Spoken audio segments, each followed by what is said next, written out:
Today we will talk on extension of time in construction contracts. We know that extension of time is very important in any civil engineering construction contract.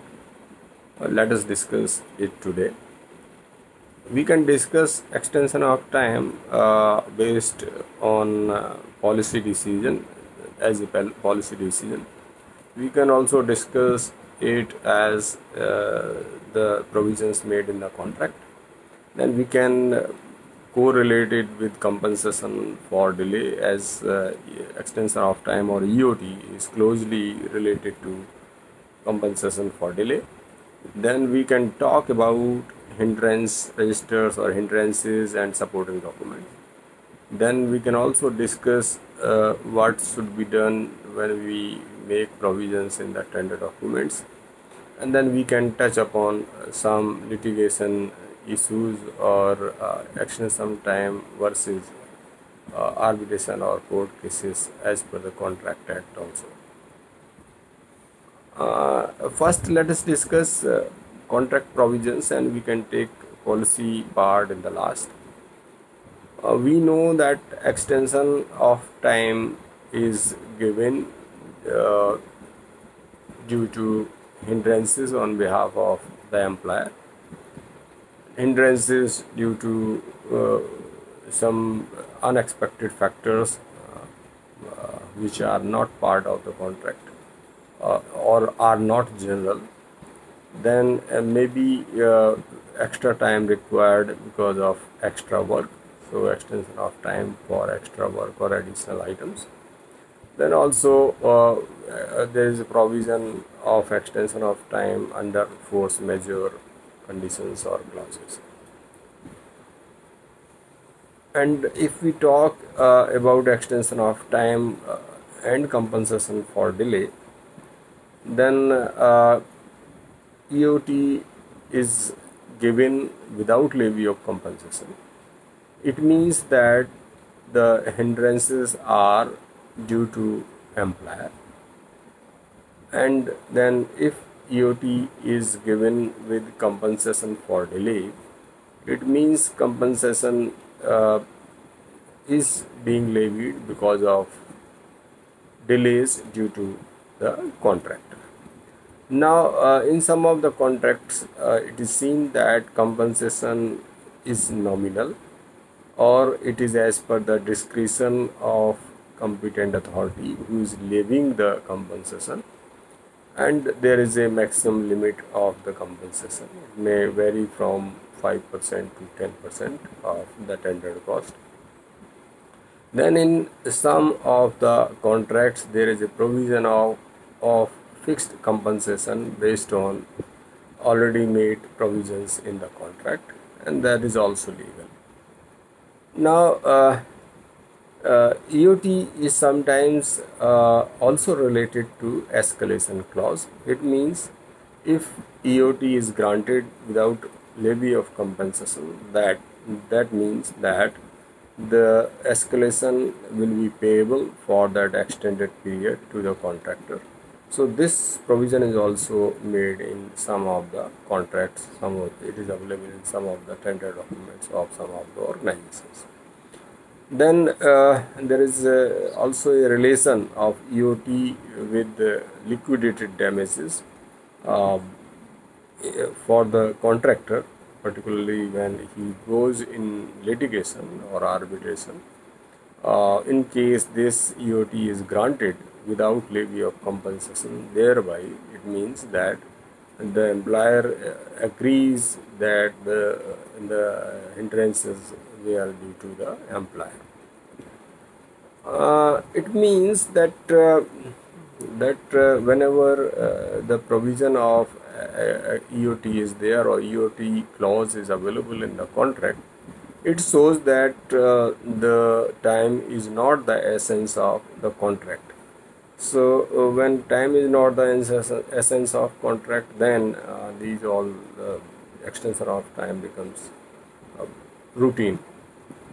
Now let us understand what are the requirements of granting EOT. So before discussing hindrance registers and supporting documents, let us discuss why EOT is actually required. Now, when time prescribed in the contract for completion of work is unreasonably low, then the work is not completed within the time schedule, and then EOT becomes essential.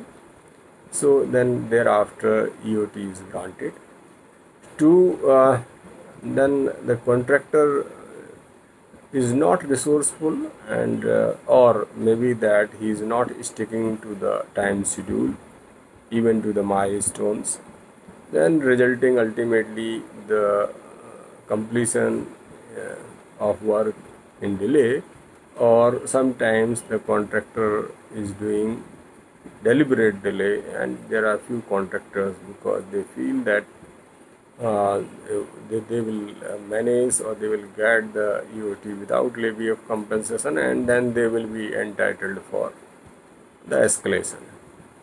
And then sometimes EOT requirement is there because some of the factors are not anticipated earlier.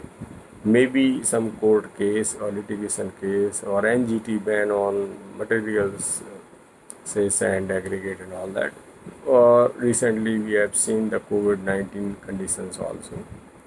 Then the delays may be due to the employer, and if there are delays due to the employer, then employer also provides extension of time.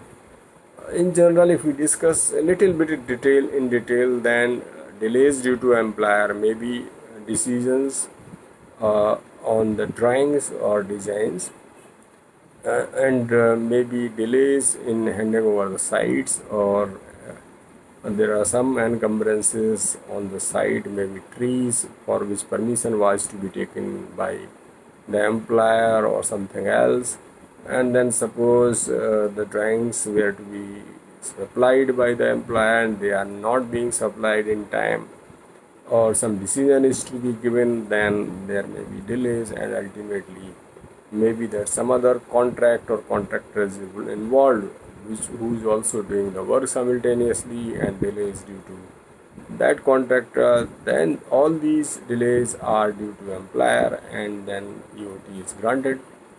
Then second, maybe delays in payments, and because of delays in payments, uh, unreasonable delay, then the contractor is not able to make him to put all the resources for completion of work in time, then there will be delays. And third, maybe mostly we have seen it is because of the variations. Then if the variations are there from the contract, then delays in approval or giving decisions to carry out the variations, or even finalizing the rates. So all those things lead to delays, and maybe that because variation becomes important and the decision is not there to commence the variation, then other activities also get delayed. So there may be delays due to variations also, and these all delays are due to the employer. And then it is also seen that in most of the times delays are due to both employer and the contractor. So some delays are due to employer and some delays are due to the contractor. Now what is done is, in government particularly, the employer prepares a register which is called hindrance register, and contractor writes the letters regarding the delay of the employer. Then let us talk about the hindrance register. An employer prepares this register and records delays in it, but they are recorded at very junior level of engineers and without ascertaining their implications, because we know that hindrance register or recording in the hindrance register have large implications. Hindrances even sometimes may not be genuine but recorded just to help the contractor at that time. And then many a times it is seen that entries in the hindrance register are not made when the hindrances occur, and they are made in one go, and that time actual hindrance cannot be ascertained. Discussions have been going on that whether the hindrance register should be stopped and let, as the contractor is writing the letters to the employer for the delays, then their letters should be replied by the employer, and if there is any delay on part of the contractor, let the employer should also write to the contractor regarding the delays, through the letters or through the site order book. But then there are discussion also whether the real-time preparation of hindrance register or recording entries should be there in hindrance register. So it may be online hindrance register, but then it is still difficult to control, and then it may not be necessary that the engineer himself is writing all those things. So this may continue to be a source of award of liquidated damages in case of disputes for the contractor. So these are the documents and hindrance register. Now EOT has implications of compensation for delay, as we have discussed.